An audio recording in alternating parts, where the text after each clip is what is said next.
नमस्ते दोस्तों, मैं राकेश कुमार। स्वागत है आपका यूट्यूब चैनल ठाकुर अकेडमी में।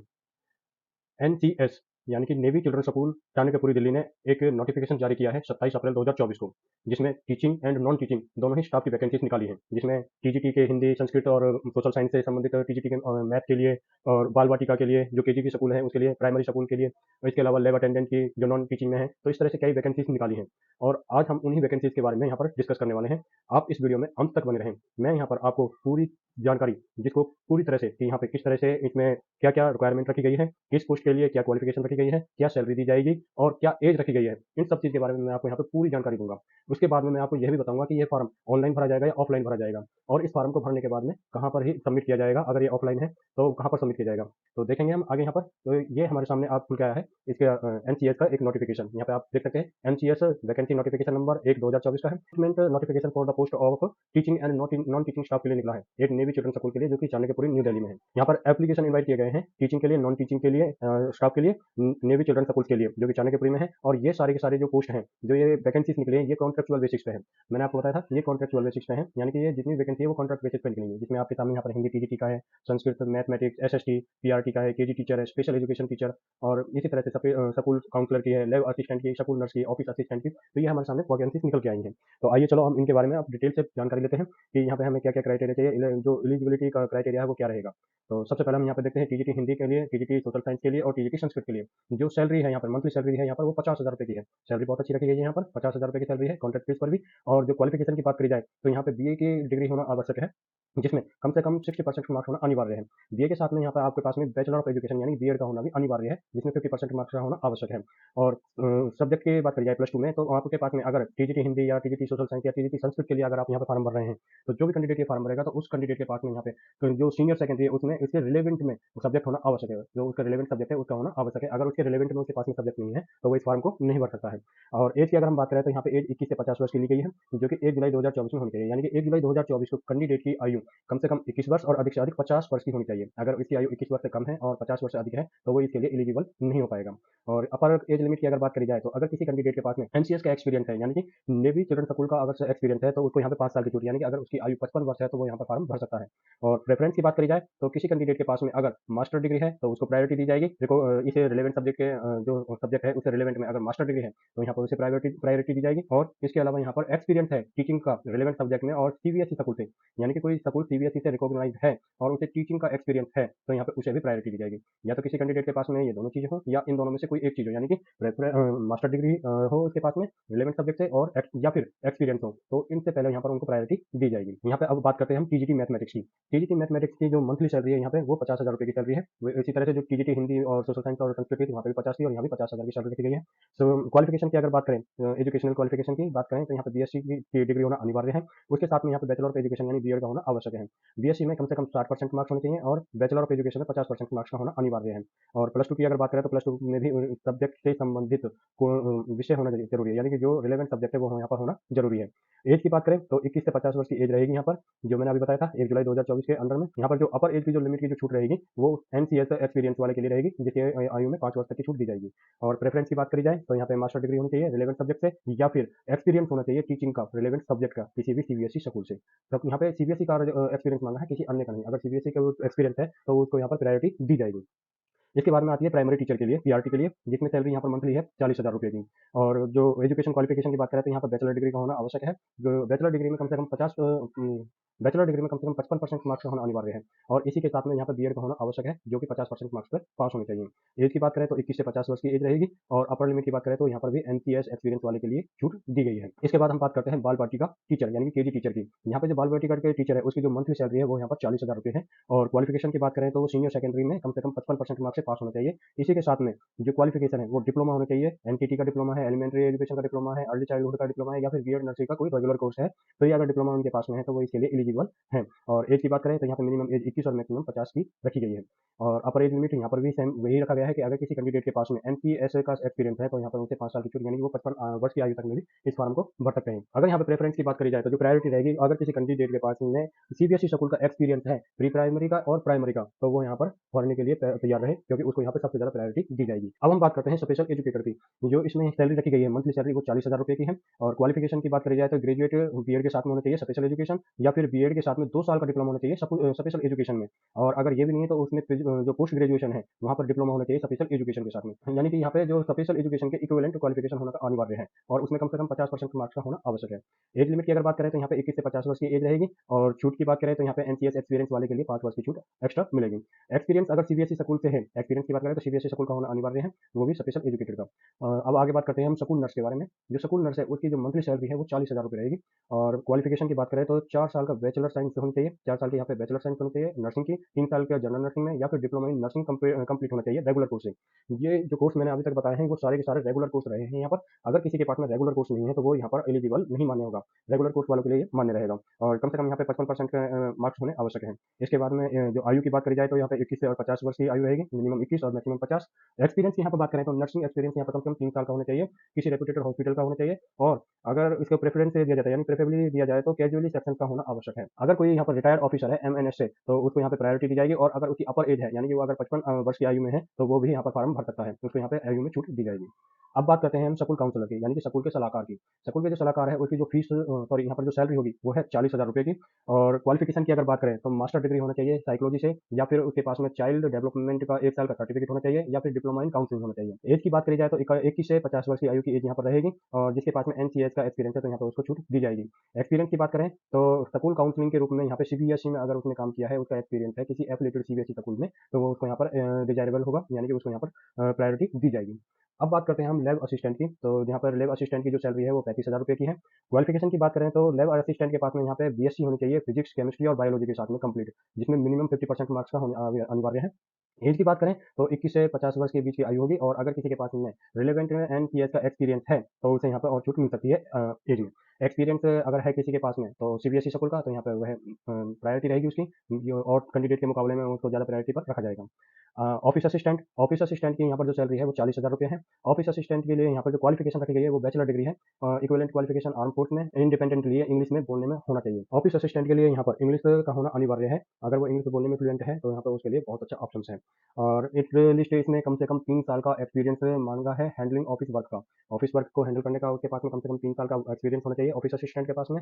और यहाँ पे जो प्रेफरेंस दी जाएगी, अगर कोई इसी रिलेवेंट में एक्सपीरियंस है और उसके पास में कोई रैंक है नेवी का या फिर कोई इक्विवेलेंट आर्मी फोर्स का एयरफोर्स का कोई रैंक है, तो उसको यहाँ पे प्रायोरिटी पर रखा जाएगा।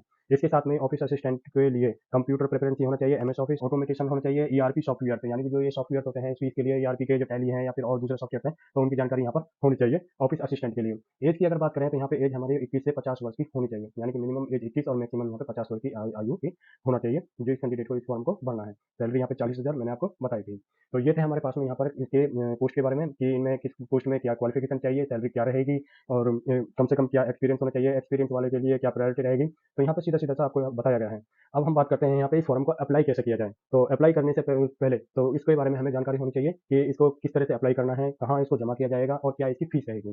तो आज हम बात करते हैं एप्लीकेशन की। तो एप्लीकेशन को हमें सबसे पहले डाउनलोड करना होगा स्कूल की वेबसाइट से, जो स्कूल की वेबसाइट है ncsdelhi.nes.navy.in से, यानी कि इस वेबसाइट से जाकर के हमें इस एप्लीकेशन को फॉर्म करना होगा। जो ये एप्लीकेशन फॉर्म है ये ऑफलाइन रहेगा, इसको डाउनलोड करने के बाद में अपनी हैंड राइटिंग में फिलअप करना होगा, और फिलअप करने के बाद में इसको हमें जमा कराना होगा। अब हम देखते हैं इसको जमा कहाँ कराते हैं। इसके बाद में जो इसकी फीस के बारे में बात करी गई है वो रखी गई है 100 रुपये की, यानी कि जो ये फॉर्म है उसकी फीस यहाँ 100 रुपये है। इस फॉर्म के साथ में रिलेवेंट डॉक्यूमेंट्स होना आवश्यक है क्वालिफिकेशन के, और उसके साथ में यहाँ पे 100 रुपये की इसकी फीस कटेगी, जो कि जमा करानी होगी हमें एनसीएस दिल्ली में जो दोपहर को 2 बजे तक, और इसकी जो लास्ट डेट है वो 24 मई 2024 है। यहाँ पे सीधा से बता देते हैं कि ये फॉर्म 27 अप्रैल को रिलीज हुए थे, इसका नोटिफिकेशन 27 अप्रैल को आया था, और इसकी जो लास्ट डेट है वो दोपहर को 2 बजे तक रहेगी 24 मई 2024 की, यानी कि 24 मई 2024 से पहले पहले हमें ये फॉर्म फिलअप करना होगा। फिलअप करने के बाद में इस एप्लीकेशन की जो फीस है वो है 100 रुपये की, और इस फीस को हमें बैंक में ट्रांसफर करना होगा, जिस बैंक की डिटेल यहाँ पर मैंने आपको हाईलाइट करके दिखाई हुई है, यानी कि ये एक्सिस बैंक का अकाउंट है, और इस अकाउंट नंबर में हमें ये अमाउंट जमा करानी होगी दरियागंज दिल्ली में। इसे जमा कराने के बाद में हमें इस एप्लीकेशन को फिलअप करना होगा। फिलअप करने के बाद में जो ईमेल है, यानी कि जो प्रिंसिपल की ईमेल आईडी है, उस पर दोपहर 2 बजे तक 24 मई 2024 को मेल करना होगा। क्या करना होगा? मेल। और इसमें जो हमें फॉर्म है, यानी जो फॉर्म मैंने डाउनलोड किया है वो, उसके साथ में जो हमारी क्वालिफिकेशन की जो सारे स्कैन कॉपी है या फोटो कॉपी है वो इसके साथ में अटैच करी जाएंगी, और इसी के साथ में जो हमने फीस जमा कराई है इलेक्ट्रॉनिकली स्कूल के लिए जो बैंक के अकाउंट में जमा करी है, और उसके एक स्लिप इस ईमेल पर हमें अपलोड करके सेंड करनी होगी। तो इसी के साथ में हमें ये एप्लीकेशन जो हमने भरा है और जो ईमेल के जरिए स्कैन करके हमने जो डिस्पैच किया है, उसी की हार्ड कॉपी भी हमें यहाँ पर जमा करानी होगी। यानी कि उनको इसको मेल के जरिए भेजने के साथ-साथ में उसकी हार्ड कॉपी भी हमें दोपहर को 2 बजे तक 24 मई 2024 तक जमा करानी होगी। यदि आप केवल उसको मेल करते हो और उसकी हार्ड कॉपी अगर जमा नहीं कराते हो, तो इसको वो मान्य नहीं करेंगे। ठीक है? तो यहाँ पर आपको क्या करना है, ईमेल भी करना है और उसकी हार्ड कॉपी भी आपको इसकी जमा करानी होगी। चाहे वो आप अपने साथ में ले जाकर के बाय हैंड जमा कराओ या फिर पोस्ट के जरिए आप उसको जमा करा सकते हो। तो इसको आपको जमा करानी होगी।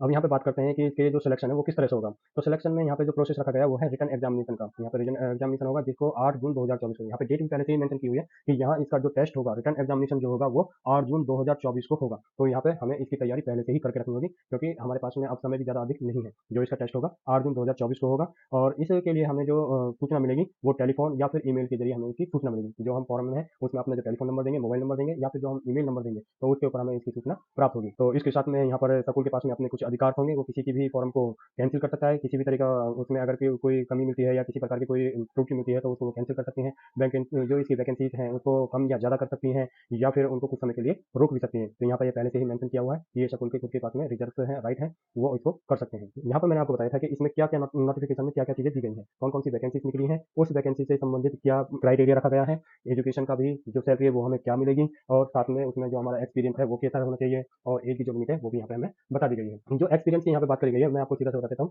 कि ये उनके लिए करी गई है जिनके पास में सीबीएसई का कोई एक्सपीरियंस है। अगर किसी के पास में एक्सपीरियंस नहीं है और वो फ्रेशर है तो वह यहाँ पर जाकर के एप्लीकेशन लगा सकता है। ऐसा नहीं है कि आपके पास में एक्सपीरियंस नहीं है तो आप इस फॉर्म को नहीं भर सकते, आप इस फॉर्म को भर सकते हैं।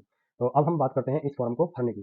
तो नीचे हमें यहाँ पे इसका फॉर्म भी दिया हुआ है साथ ही साथ में ही। तो इस फॉर्म को भरने के लिए सबसे पहले आपको यहाँ दिखाई दे रहा होगा कि जो पोस्ट है, जिस पोस्ट के लिए भी हम यहाँ पर अप्लाई करेंगे वो यहाँ पर हमें लिखना होगा। जैसे कि टीजीटी हिंदी के लिए है या टीजीटी संस्कृत के लिए है या टीजीटी मैथमेटिक्स के लिए है या लैब असिस्टेंट के लिए या फिर ऑफिस असिस्टेंट के लिए, जिस भी पोस्ट के लिए आप अप्लाई करना चाहते हो तो यहाँ पे आपको साफ-साफ क्लियरली लिखना होगा। इसके बाद में यहाँ पर आपका कैंडिडेट का जो नाम है होगा वो लिखा जाएगा इन ब्लॉक लेटर्स, यानी कि जो लेटर्स हैं वो सारे के सारे बड़े यानी कि कैपिटल लेटर्स में होने चाहिए।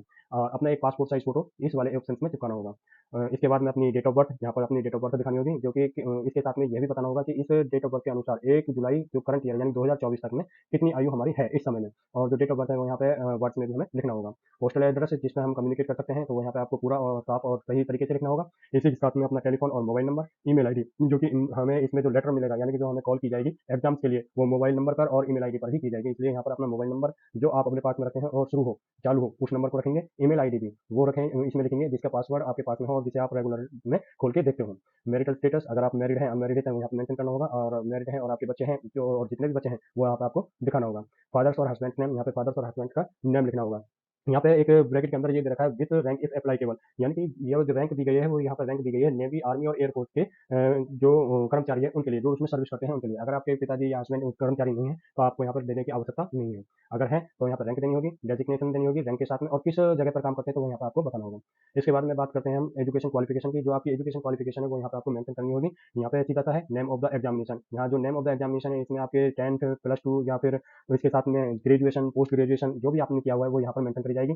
Sir name of school and universities, यहाँ पे जो स्कूल या फिर यूनिवर्सिटी का नाम है वो यहाँ पे आपको मेंशन करना होगा। जो कोर्स आपने किया है वो रेगुलर से है या ओपन से है वो यहाँ पे आपको बताना होगा। यहाँ पे रेगुलर या ओपन से है तो यहाँ पे आपको क्लियर क्लियर करना होगा। ईयर ऑफ पासिंग यहाँ पे आपको बतानी होगी कि आपने कब उस साल में किस साल में 10वीं पास करी थी, किस साल में आपने 12वीं पास करी थी, वो यहाँ पे सीधा आपको लिखना होगा। सब्जेक्ट टेकन, सब्जेक्ट आपके पास में क्या क्या थे यहाँ पर। तो 10वीं में हमारे पास में सभी कॉमन सब्जेक्ट होते हैं तो आप यहाँ पर लिख सकते हो कि 10th कॉमन सब्जेक्ट, और प्लस 2 में हमारे पास में आर्ट कॉमर्स साइंस है तो वो हम यहाँ पर लिखेंगे। इसके अलावा बीएससी है या फिर अन्य कोई हमने कोर्स किया है ग्रेजुएशन में तो जो भी किया है वो हम यहाँ पर बताएंगे। Percentage of marks and division, हमारे यहाँ पे जो परसेंटेज है वो क्या है, मार्क्स क्या है हमारे यहाँ पे और डिवीजन क्या रही है, यानी कि जो मार्क्स है उसमें हमारी कितनी परसेंटेज बनी है और डिवीजन क्या रही है, यानी फर्स्ट डिवीजन है, सेकंड डिवीजन है, थर्ड डिवीजन है, वो हमें यहाँ पे मेंशन करके बतानी होगी। इसके बाद में आता है हमारा experience to be filled in the column provided below, यहाँ पे हमें एक्सपीरियंस के बारे में बताना होगा। Name of the institution serving with full address, यहाँ पे हमें उस इंस्टीट्यूट का नाम बताना होगा और एड्रेस बताना होगा जहाँ पे हमने जॉब की है, कब से कब तक की है, यहाँ पे पीरियड ऑफ सर्विस यानी कब से कब तक की है, और वहाँ पे हमें टोटल सैलरी कितनी मिलती थी, क्लास हमें क्या थी वहाँ पे, और सब्जेक्ट हमें कौन सा मिलता था वहाँ पे, किस सब्जेक्ट को हम वहाँ पर पढ़ाते थे, कौन सी क्लासेस तक पढ़ाते थे। एनी अदर ड्यूटी परफॉर्म, अगर इस क्लास के अलावा हमारे पास में कोई दूसरी ड्यूटी थी या कोई भी और अदर कार्य करते थे तो वो हमें यहाँ पर मेंशन करना होगा। और इसके बाद में लिविंग ऑफ रीजन, यानी कि जो रीजन है छोड़ने का, वो क्या रीजन रहा है इन जगह से छोड़ने का जो भी है, तो वो यहाँ पे आपको फुल्ली बताना होगा। इसके बाद में टोटल एक्सपीरियंस यहाँ पे आपको बताना होगा कितने साल का आपका टोटल एक्सपीरियंस है पीआरटी का, कितने साल का आपका टोटल एक्सपीरियंस है टीजीटी का, और कितने साल का आपका टोटल एक्सपीरियंस है पीजीटी का, तो ये आपको सारा मेंशन करना होगा। अगर आपका को करिकुलर एक्टिविटीज में पार्टिसिपेट किया है, आउटडोर में, इंटरडोर में, या किसी भी प्रकार की कोई गेम में है या फिर एक्टिविटीज़ है, ड्रामेटिक है, डांस है, म्यूजिक है, तो उसके बारे में आपको यहाँ पे बताना होगा। टिक लगाने इसमें टिक लगाना है और टिक लगाने के साथ में अगर कोई अदर है तो वो यहाँ पे हमें लिखना है। अगर इनमें से कोई है तो उनके लिए तो हमें केवल यहाँ पर टिक लगाना है, और इनसे अलग कोई है तो वो यहाँ पे हमें लिखना होगा। और उस एक्टिविटीज़ में या अचीवमेंट से वो हमारी क्या रही थी, वो हम यहाँ पर लिख सकते हैं कि हमने कौन-कौन सी एक्टिविटीज़ करी थी, लेवल किया था उसमें पार्टिसिपेशन का, अचीवमेंट क्या थी, रिमार्क्स वो हमें यहाँ पे मेंशन करनी है। इसके बाद में आपको यहाँ पे अपना डेट और सिग्नेचर करने होंगे। और अब बात करते हैं हम यहाँ पे डॉक्यूमेंट्स की, जो हमें इनके साथ में अटैच करने हैं। तो इसमें जो हमारे डॉक्यूमेंट्स लगेंगे, बर्थ सर्टिफिकेट का होगा। बर्थ सर्टिफिकेट के अगर नहीं है तो यहाँ पे आप सेकेंडरी का जो कि 10वीं की मार्कशीट है उसको हम यहाँ पे बर्थ सर्टिफिकेट के रूप में लगा सकते हैं। हरियाणा सेकेंडरी सर्टिफिकेट है तो उसका जो हायर सेकेंडरी सर्टिफिकेट है तो वो हम यहाँ पर लगा सकते हैं बर्थ सर्टिफिकेट के रूप में। अगर हमारे पास में बर्थ सर्टिफिकेट है तो हम इसके साथ में 10वीं और 12वीं और ग्रेजुएशन की जो मार्कशीट है वो हम इसमें लगाएंगे। इसके बाद में हमारा आता है ग्रेजुएशन या पोस्ट ग्रेजुएशन सर्टिफिकेट है, वो हमें यहाँ पर लगाना होगा। टीचिंग का जो डिग्री या डिप्लोमा या सर्टिफिकेट है, जैसे कि बीएड है या फिर डीईएलडी है, जो ये डिप्लोमा कोर्सेज हैं तो उनके यहाँ पे सर्टिफिकेट हमें लगाना होगा। इसके बाद में आता है सर्टिफिकेट ऑफ एक्सपीरियंस ऑफ वरीय स्कूल, यानी कि आपने जिस स्कूल में भी आपने टीचिंग के रूप में काम किया है तो उसके जो एक्सपीरियंस है उनके आपको सर्टिफिकेट यहाँ पर लगाने होंगे। इसके बाद में character certificate from previous institution, यानी कि आपको जो लास्ट टाइम पे इंस्टीट्यूट रहा था उस इंस्टीट्यूट में आपका बिहेवियर कैसा था, करेक्टर कैसा था, एक करेक्टर सर्टिफिकेट वहाँ से आपको यहाँ पर लगाना होगा। इसी के साथ में आपका एक नो ऑब्जेक्शन सर्टिफिकेट होगा, वो प्रीवियस इंस्टीट्यूशन होगा, यानी कि लास्ट टाइम पे आपने जिस स्कूल में जॉब की है तो वहाँ पे आपका किसी प्रकार का कोई ऑब्जेक्शन नहीं होना चाहिए, वो एक सर्टिफिकेट यहाँ पर आपको लगाना होगा। लिस्ट ऑफ अदर क्रेडेंटियल्स, अगर इनसे अलग आपके पास में कोई और सर्टिफिकेट है जो इसमें आपका काम आ सकता है तो वो इसमें आपको लगाना होगा। इसके बाद में आता है why do you consider yourself suitable for this post, यानी कि हम इस पोस्ट के लिए आपको योग्य कैसे समझें, तो इसके बारे में आपको यहाँ पर लिखना होगा कि आप इस पोस्ट को क्यों भरना चाहते हो, क्यों लेना चाहते हो, आप इस पोस्ट के लिए योग्य कैसे हो, किस तरह से हो, तो वो आपको यहाँ पे अपने शब्दों में लिखना होगा। इसके बाद में है write a pen picture of yourself 100 words, यहाँ पे आपको अपने बारे में यानी कि अपना बायोडाटा यहाँ पे पूरा पूरा यहाँ पे लिखना होगा 100 वर्ड्स के अंदर। तो यहाँ पर ये थी आपके फॉर्म भरने की पूरी जानकारी। अगर आपको ये जानकारी पसंद आई है तो इसको लाइक जरूर कीजिएगा, और ये अगर आपका कोई दोस्त इस फॉर्म को भरना चाहता है कि तो इसको उस दोस्त के साथ में, उसे अपने फ्रेंड के साथ में शेयर जरूर करिएगा। और इस तरह की अगर आपको जानकारी आगे चाहिए तो मेरे यूट्यूब चैनल ठाकुर एकेडमी को सब्सक्राइब करें और उसके साथ साथ में बेल आइकन को जरूर दबाएं। इसी तरह की जानकारी के लिए मैं आगे भी आपको देता रहूँगा। धन्यवाद।